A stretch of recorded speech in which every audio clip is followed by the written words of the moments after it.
Bienvenidas y bienvenidos a este nuevo episodio de Tenemos que hablar. Hoy estamos con un nuevo tema que tiene que ver con esto es violencia digital dentro de la campaña que estamos llevando adelante, las Cyberwarmies. Y tenemos dos invitadas muy importantes para hablar sobre los riesgos digitales, para hablar sobre las oportunidades que enfrentan las y los jóvenes en los entornos digitales también. Quiero dar la bienvenida a Madeleine de Chalfán, que nos va a hablar sobre una investigación que se ha hecho de manera conjunta con las Cyberwarmies sobre la violencia, sobre la sexualidad digital, sobre los entornos digitales, sobre los riesgos digitales. Madeleine, bienvenida. Buenos días, muchas gracias, Jane, por la invitación. Sí, creo que es importante hablar de esta temática y sobre todo presentar nuestra investigación, que es cuerpos, pantallas, algoritmos, sexualidad digital y violencia sexual digital. Gracias, Madeleine. Hoy justamente conversaremos sobre los principales hallazgos de esta investigación, las experiencias recogidas en las comunidades de adolescentes, de jóvenes bolivianas y bolivianos. También hablaremos sobre los casos de violencia digital que están más presentes en la vida de ellas y ellos y sobre los tipos de cuidado, sobre los cuidados digitales que pueden vivir para adoptar entornos digitales más seguros para todas y todos. Madeleine, te quería preguntar sobre la investigación. ¿Cómo podemos hablar de esta investigación? ¿Por qué surge hablar de cuidados digitales? ¿Qué se buscaba conocer para las y los jóvenes?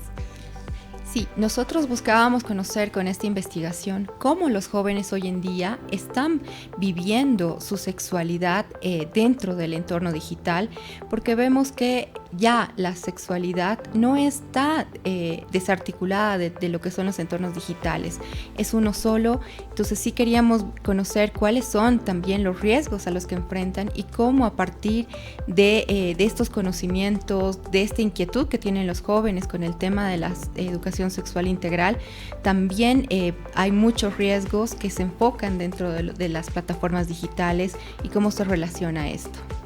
En ese marco de lo que nos habla hoy la investigación, ¿qué vivimos? ¿Cómo vivimos en Internet las y los jóvenes bolivianos o cómo lo viven las y los jóvenes bolivianos? Es interesante, Jane, porque la investigación nos ha demostrado que la violencia sexual digital y la educación sexual integral no están separadas, van de la mano y obviamente existen muchos riesgos. Un hallazgo principal es que en el tema de género las mujeres siguen siendo las que más violencia sufren y también las que menos denuncian, ¿no? Entonces nos muestra, por ejemplo, que la violencia sexual y la sexualidad tienen un trasfondo a partir de las normas sociales, culturales, estructurales. Entonces, que este es un fenómeno que no es nuevo, ¿no? No es algo que ha entrado con la digitalización, sino que más bien ahora los entornos digitales sirven como un megáfono que está magnificando la problemática, está visibilizando esta problemática entre los adolescentes y los jóvenes. Y a partir de esto que nos hablabas de las situaciones de violencia que enfrentan las y los jóvenes, también me imagino que debe haber nuevos riesgos que tal vez no estábamos reconociendo antes y que ahora sí están presentes. Sí, y justamente la investigación nos ha mostrado, por ejemplo, que aparte, digamos, de la violencia sexual que están viviendo los jóvenes, también está relacionado con el tema de tráfico, porque hay un mayor riesgo a la captación, hay un mayor riesgo al control también de las mujeres, ¿no? Sobre todo las adolescentes.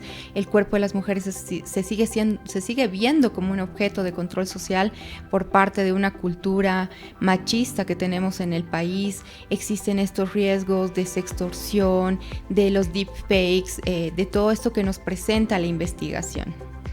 Exactamente. Entonces también para ir cerrando, ¿no? Tal vez algo sobre la investigación que te haya llamado mucho la atención, algún dato que quieras comentarnos para que la ciudadanía conozca.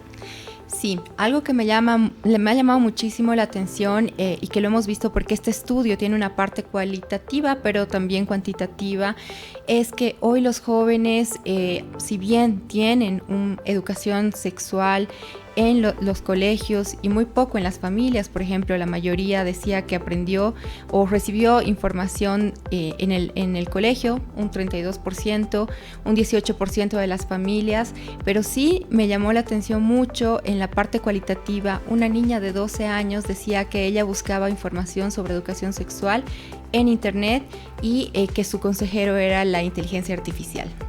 Exactamente, también estos temas no tan importantes que ahora como la inteligencia artificial está dentro de todos los espacios en los que hasta nosotros nos estamos desarrollando. Exactamente. Bueno, muchísimas gracias por esta primera parte. Tal vez hay algo más que quieras comentar sobre la investigación. Esta es una investigación realmente que presenta datos muy interesantes. La vamos a estar lanzando el 1 de julio, así que invitamos a todos a conocerla.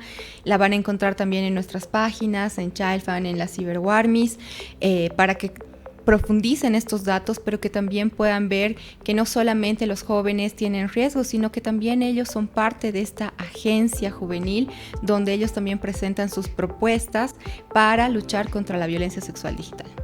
Muchísimas gracias, Madeleine. Y justamente a partir de los datos que se han recolectado en la investigación, de conocer cómo las chicas, chicos, jóvenes están viviendo hoy situaciones de violencia en el Internet, se ha creado también formas con ellas y ellos, bueno, en realidad se han propuesto formas, ¿no?, en las que se puede prevenir estas situaciones de violencia. Entonces, Made, ahora vamos a hablar sobre un poco cuidados digitales, si te parece. Claro que sí. Y en ese punto te quería preguntar, ¿qué son los cuidados digitales y por qué son tan importantes?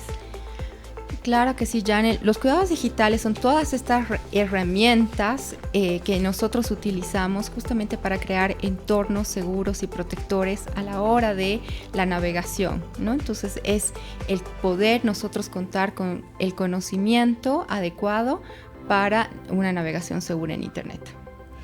Y en ese marco, algunas cosas que podríamos mencionar, por ejemplo, ¿qué recomendaciones podemos dar a las y los adolescentes, a las y los jóvenes y a las familias también, para que tengan las chicas, chicos, una navegación segura en Internet? Algo que hemos visto también como parte de la investigación es todo este tema de la alfabetización digital, ¿no? Sabemos que existen brechas entre las nuevas generaciones y los adultos, entonces es importante contar con una alfabetización digital, pero también algo que ha salido en la investigación es que, por ejemplo, si bien muchos conocen, digamos, cuáles son los riesgos, solamente 2 de cada 10 adolescentes saben dónde reportar o acudir en caso de sufrir violencia digital. Entonces eso, como parte de los cuidados digitales, nos demuestra que todavía falta información de a qué lugares acudir, dónde acudir, qué canales existen para presentar denuncias o buscar orientación. Entonces, sí es importante que los jóvenes y los adolescentes, además de la alfabetización digital, también conozcan estos canales, existan políticas adecuadas también para el cuidado, que no tengan miedo, ¿no? O sea, que ellos cuando reciban algún mensaje lo capturen en su pantalla, porque ese es su escudo de protección contra la violencia, y con eso van a poder denunciar a quienes los están acosando o violentando en las redes sociales.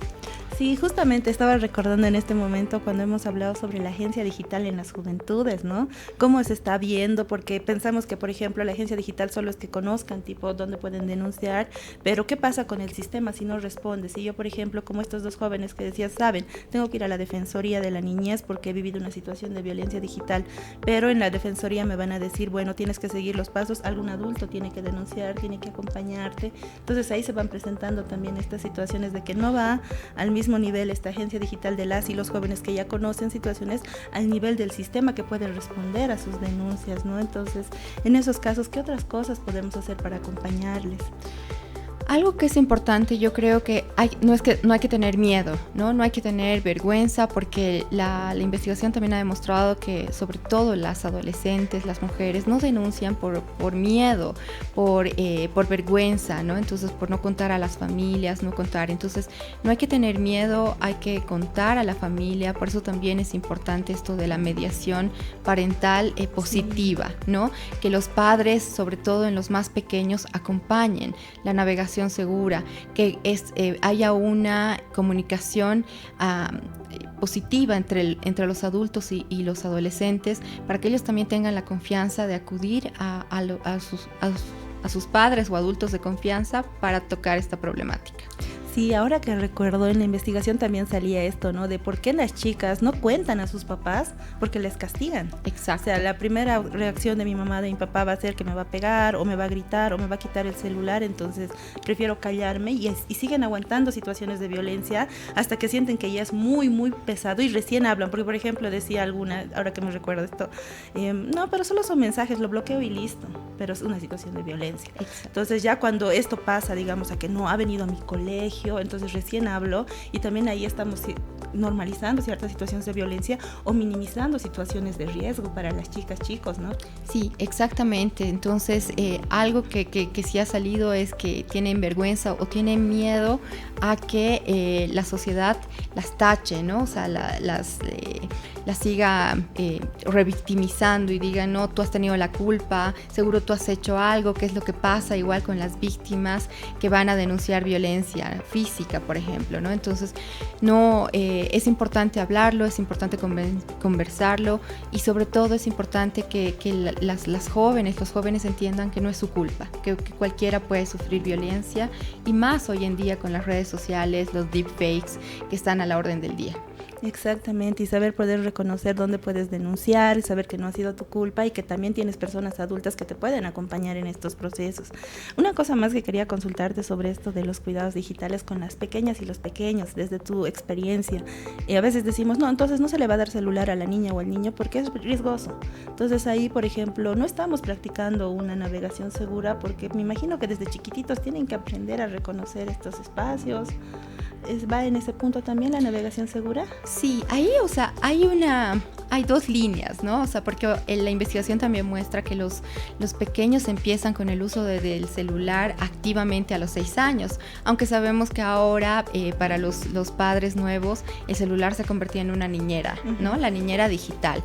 Entonces, es importante por eso alfabetizar a los padres, mostrarles cuáles son las consecuencias, cuáles son las páginas seguras, cuánto tiempo de navegación deberían estar los niños expuestos a las pantallas, ¿no? En algunos países, por ejemplo, han prohibido hasta los 15 años que los niños sean expuestos a pantallas, pero bueno, también sabemos que hoy en día con la digitalización, la globalización, es un poco difícil. Entonces, lo importante es saber cuánto tiempo, qué contenido está viendo mi hijo, cómo puedo acompañar y más bien transformar la pantalla en un proceso educativo donde se pueda sacar provecho y los mismos niños pueden aprender muchas cosas, ¿no? Gracias, Nadia. Bueno, en la investigación hay diferentes datos, ¿no? Hablamos desde cómo están expresando también su sexualidad digital, las chicas y los chicos. De esos datos, ¿cuál ha sido la que más te ha llamado la atención? Es que hay tantos datos súper interesantes, pero sí me ha llamado la atención, por ejemplo, que los jóvenes se conectan varias veces al día en el teléfono, ¿no? Están casi 87% del tiempo del día en el teléfono, pero también digamos que no están utilizando el teléfono para algo educativo, sino sobre todo para creación de contenido en IA. Y ahí creo que viene el riesgo, ¿no? O sea, el 43% de los chicos afirma que usa el celular para crear contenido, ya sea TikToks, videos, usar inteligencia artificial. Entonces creo que eso es importante porque si bien puede ser algo provechoso en un aprendizaje de herramientas, también puede ser peligroso por esto de la creación de contenidos de sexual digital, ¿no? O sea, de violencia. Gracias, Made. Bueno, para ir cerrando este espacio contigo, ¿qué mensaje quieres dejar a quienes han vivido una situación de violencia o conocen a alguna persona que está viviendo situaciones de violencia digital en su entorno? Como decía anteriormente, yo creo que lo más importante es que no hay que tener miedo, tienen que hablarlo, tienen que denunciarlo, tienen que informarse cuáles son estos canales, que la solución no es bloquear al agresor, sino guardar ese contenido para contar con los mecanismos y las pruebas suficientes para ir a denunciar y que no es su culpa, ¿no? Que hay lugares donde pueden recibir ayuda y que lo hablen. Eso es lo más importante. Muchas gracias, Made. Agradecerte por tu tiempo, por este espacio para hablar de esta investigación, por abrir las puertas de Chalfan también con la CyberWarmies para hablar de estos temas que son tan importantes. La violencia digital es real, la violencia digital lastima, entonces reconocerla y aprender a tener estos cuidados digitales va a permitir que nuestras niñas, niños y adolescentes y jóvenes puedan tener entornos digitales más seguros. Muchísimas gracias, Madeleine. Muchas gracias, Jane, muchas gracias a la CyberWarmies y al programa. Bueno, habiendo hablado de cuidados digitales, habiendo hablado de la investigación sobre sexualidad digital, queremos también abordar esta otra parte que corresponde a la atención de casos, ¿no? Las situaciones de violencia que están viviendo las mujeres, las niñas hoy en Bolivia y que están en un espacio donde todavía no tenemos lugares donde denunciar o no tenemos claridad en los modelos de denuncia, en los espacios donde podemos acudir para vivir a cuando vivimos estas situaciones de violencia. Quiero dar la bienvenida a la presidenta de las promotoras comunitarias. Por favor, Marité, preséntate. Bueno, buenas tardes a todos. Realmente agradecida por este espacio. Creo que es muy necesario y desde las promotoras comunitarias visibilizar cuál es el peregrinaje del acceso a la justicia y más cuando se habla de delitos de índole de violencia digital. Muchas gracias, Marité. Bueno, Marité es parte de las promotoras comunitarias a nivel nacional. Ellas trabajan acompañando de manera gratuita a mujeres que han vivido situaciones de violencia. Entonces, ellas son mujeres que están dando de su tiempo para que otras mujeres no vivamos situaciones de violencia. Y en este caso, abordando la violencia digital, que es algo nuevo también, o sea, que vivíamos hace mucho, pero que recién se está reconociendo lo duro que es vivir una situación de violencia digital y no sabemos cómo hacer, ¿no? Estas situaciones. Entonces, quería preguntarte, en tu experiencia, ¿qué situaciones de violencia digital se reportan más? ¿Qué situaciones de violencia digital son más recurrentes para adolescentes y jóvenes en Bolivia? Mira, comentarte que también cuando hablamos de violencia digital es porque Bolivia no estaba preparado para una educación, no teníamos educación digital. Cuando venimos con la pandemia, tuvimos que todos tener un celular para comenzar a pasar clases, para comenzar a trabajar, y ahí se ha develado el tema del poco acceso a una información. Asimismo, también es algo importante señalar que en este ingreso a la vida digital, si bien la tecnología nos ayuda bastante, el mal uso y el no tener conocimiento de muchas plataformas que pueden ser mal utilizadas, generalmente ha comenzado a captar cada vez a personas jóvenes. Y los delitos más frecuentes, y eso es lo que a mí me llama la atención, es que viene también de un entorno conocido. Por ejemplo, algo que se ha visto desde el inicio ha sido el ciberbullying. Y uno dice, pero el bullying es algo que pasa en un espacio físico, y no es así. Sino comienzan a generar imágenes de una persona, comienzan a defenestrarla a nivel público, y no solamente que pasa en un espacio físico, sino que tal vez es en el grupo de WhatsApp del curso, pero comienzan a hacer imágenes que ya terminan en el Facebook, que terminan en el TikTok, que terminan en otros espacios donde afecta la vida integral de las mujeres. Algo que también nos hemos identificado mucho es el tema que también existe de que se da violencia y más que todo uso de imágenes íntimas sin consentimiento de la persona. Y eso pasa ya en un entorno íntimo. Puede ser que yo tenga mi pareja, tenga mi novio y él me toma o me filma sin mi consentimiento, fotos, filmaciones, y después se convierten esos en instrumentos de chantaje, de amedrentamiento.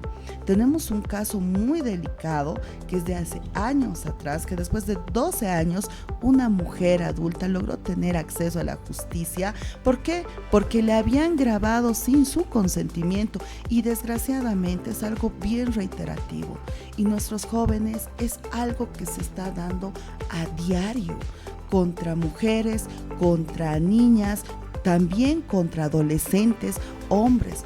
La filtración de datos, por eso decimos es bien peligroso, de que a veces dicen estoy con mis amigos, no sé, en algún restaurante X, ¿no ve? O estoy aquí, o se sacan fotos con el tema de sus uniformes escolares o en espacios donde ellos viven, que inclusive puede hacer que sean captados mediante el grooming.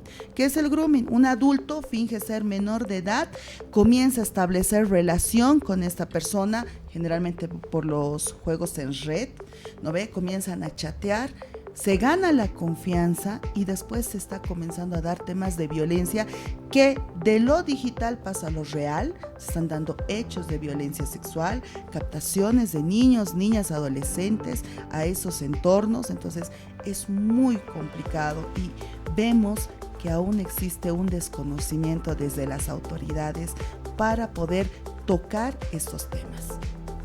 Gracias, Marita. Justo me ponía a pensar en la parte de la investigación también en la que nos hablaban de esto, ¿no? Que para las niñas, por ejemplo, que suban una foto tuya o las jovencitas, es pues como que destruyen en el colegio, con tus amigos, con tu familia, porque es muy importante la reputación también, o sea, la reputación digital, nos decían, ¿no? Cuando suben una foto tuya y caes totalmente, pero en cambio para los niños o para los chicos que naturalizan estas situaciones es como que, ay, qué capo, o qué bien lo has logrado, estás más dentro del grupo. Eso veíamos mucho entre los chicos, cómo alientan estas situaciones de violencia para que los chicos usen inteligencia artificial, tomen fotos o pidan fotos a sus parejas para tener como cierto estatus entre tus compañeros, y para las chicas es al revés, o sea, en vez de que te sientes como violentada, aparte de que has confiado en una persona con la que decías, ¿no? Entonces, estos casos son los más fuertes, ¿no? Son señoritas, chicas entre, no sé, me imagino 14, 18 años que viven estos tipos de violencia donde hay filtración de sus imágenes,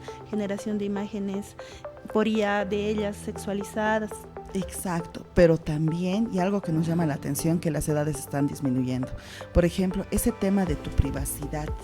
Tú eres mi amiguita, estamos en la unidad educativa de primaria, yo tal vez te comento el tema de que he tenido mi periodo, y capturas de pantalla de la conversación salen.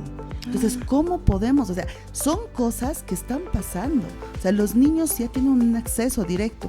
Y uno dice, no, es que yo no pensé que te iba a hacer daño, porque inclusive como no se trabaja educación sexual integral en las unidades educativas, esto te genera una súper vergüenza y te afecta en tu vida. Claro. ¿Por qué? Porque ya no te sientes ni cómoda en ese entorno. Entonces, son cosas que sí están pasando, y algo que también nos tienen que alarmar es este tema de que no se está generando acciones de prevención y de información. La tecnología ayuda al desarrollo de toda la comunidad de una manera increíble, pero también aquí viene el tema de tener una educación para poderla aplicar para el bien, no generar estas situaciones. Por ejemplo, hay aplicaciones que prácticamente montan las fotos y lo hacen con un dolo, porque sabes que tú tienes la foto, ya sea de tu amiga, de tu conocida, o puede ser de tu pareja, y tú la subes a una aplicación y tú eres la que va modificando. Pero ¿con qué intencionalidad? Ahí viene el tema de que hay una intencionalidad. No es pues algo así casual que tú has salido a la calle y has sacado una foto, no es así. Entonces, ahí también se tiene que dar un énfasis de que se tiene que generar acciones de prevención, de concientización. ¿Por qué? Porque el tema de lo digital es un arma que también nos puede afectar a nosotros. Así como nosotros podemos generar estos hechos, también pueden generarse contra nosotros. Y viene un tema de que las autoridades no saben atenderlo. Eso es también un vacío que nos deja en indefensión, y por eso es que también es tan terrible el acceso a la justicia, es un calvario, y más cuando se habla de niñas, niños, adolescentes, porque para los papás, yo soy mamá, muchas veces he escuchado, ya sabes qué, salte del grupo, bloquea el número, y no pasa por eso.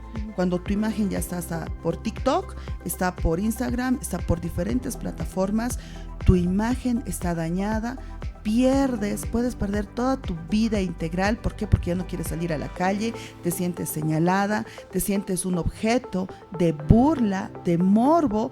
Entonces, inclusive adultas han cambiado su vida. Se tiene este caso tan emblemático que ha perdido desde el trabajo, ha tenido que sacar a su familia de los lugares donde frecuentaba, de la unidad educativa al niño, cambiar de otras fuentes laborales, y ahí te das cuenta que lo digital repercute en la vida integral de las personas. Exactamente, y justamente por este punto que es tan importante, ¿qué recomendaciones se le puede brindar a una persona que está viviendo situaciones de violencia y dónde puede acudir ahora ahora, ¿no? Tal vez hay algo más. Por ejemplo, ahorita con las niñas y niños sí hay alguna ley, no sé cómo se estará implementando, tú debes tener más razón, pero con las mujeres ya todavía nos falta mucho, ¿no? Eso es lo complicado, porque si bien se tiene la normativa desde la Fiscalía, que es precisamente protección a niños, niñas, adolescentes en entornos digitales, mucho hace que los profesionales y las instituciones en la cadena de atención también estén sensibilizados con el tema. ¿Por qué? Porque muchas de las veces viene la criminalización, la estigmatización a la víctima. Yo quiero denunciar porque están difundiendo mis imágenes en estas plataformas. Tú has dado las imágenes, tú las has pasado como si fuera la culpa de uno. O sea, ahí comenzamos mal. Cuando se habla de niños, niñas, adolescentes, se está buscando más que todo este tema de frenar, que tengan contacto con redes, con adultos que puedan generarle un tema de violencia, el tema de la captación, del grooming, de la violación sexual que se da. Pero en temas de mujeres estamos en indefensión total. Recientemente, hace 2 semanas, escuché que en la OPEA han capturado a un hombre que lo único que hacía era sacar fotos a las compañeras y montaba las fotos. Y después con esas fotos les chantajeaba y les cobraba 600 bolivianos por semana, a cambio que no publique esas fotos. Imagínate el grado. Y la víctima, para poder denunciar, para poder hacer algo, tiene que romper muchos prejuicios, porque desgraciadamente aún viene el tema de que criminalizan a la mujer, estigmatizan a la mujer. Cuando dicen, me está sacando fotos o me está ciberacosando, y pasa, porque comienza a seguirte por redes, tú bloqueas un contacto y sigue con otro contacto. O sea, tú puedes decir eso. Como no existe una normativa, pasa desapercibido.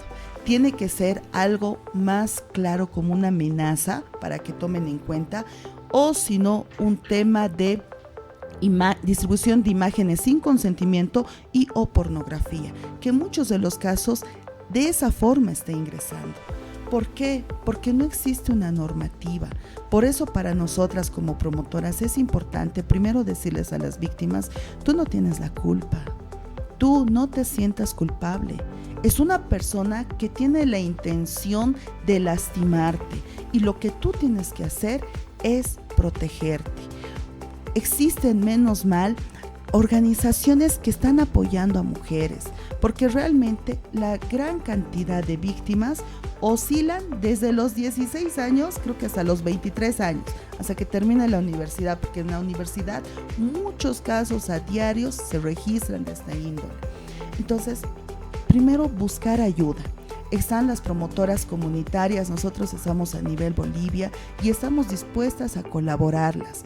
¿Y cómo las colaboramos? Primero, tenemos que saber de sus propias palabras cómo es el caso, qué es lo que ha pasado, y en función a eso buscamos una orientación, generar cuál puede ser la mejor estrategia para tener acceso, porque qué lindo sería que tú digas, mira, me está chantajeando o me ha tomado fotos. Mira, hemos tenido casos en la Universidad Católica que a mí me ha preocupado bastante, de jovencitas que han denunciado que había un acoso frecuente de un compañero y le sacaba fotos en todas partes, en el aula, en el pasillo, en la cafetería. Y cuando se dio parte a la dirección de carrera, lo único que han hecho ha sido borrar las imágenes, o sea, borrar la evidencia de lo que pasaba, y le han dicho, ahora si tú quieres, te puedes cambiar de paralelo. Eso no es protección. Entonces muchas veces cuando vamos a la policía también te dice eso. Ay, pero señorita, solamente le ha tomado fotos. Aquí no se ve fotos, por así decir, íntimas ni en un tema sexual. Entonces ahí vemos de que hay una carencia. Entonces tenemos que saber cómo orientar, cómo puede ser, qué denuncia se puede dar. Desgraciadamente, en el tema de tráfico de imágenes, si bien no te pueden sacar una foto sin tu consentimiento, la sanción es irrisoria porque es administrativa. ¿Qué quiere decir? Ya, pagan multa 100 bolivianos si no lo vuelves a hacer, no hay más. Y más bien genera eso mayor desprotección a la víctima. ¿Por qué? Porque el agresor ya va a tomar sus recaudos. Ya no lo voy a hacer de mi celular, ya no lo voy a hacer de mi cuenta, entonces se va a proteger y puede seguir comenzando esa actividad. Entonces, lo que primero es contar con una información eficiente Y una vez que se tenga una propuesta para poder hacer una denuncia, buscar los mecanismos de que se acepte la denuncia.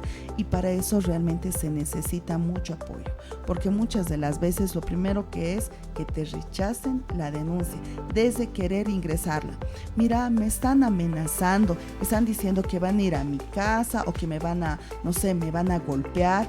Tienes que decir el nombre de quien te amenaza, así te dice la policía, y es la verdad. Entonces, ¿qué es lo que tenemos que hacer? Hacemos un sinfín de estrategias, que es comenzar a identificar cuál es el patrón, cuáles son los mensajes. Hasta el mismo mensaje, o sea, las mismas palabras o el mismo contenido, nos da un patrón y nos da una idea de quién ha comenzado. Saber cada cuánto tiempo cambian desde el tema de las cuentas.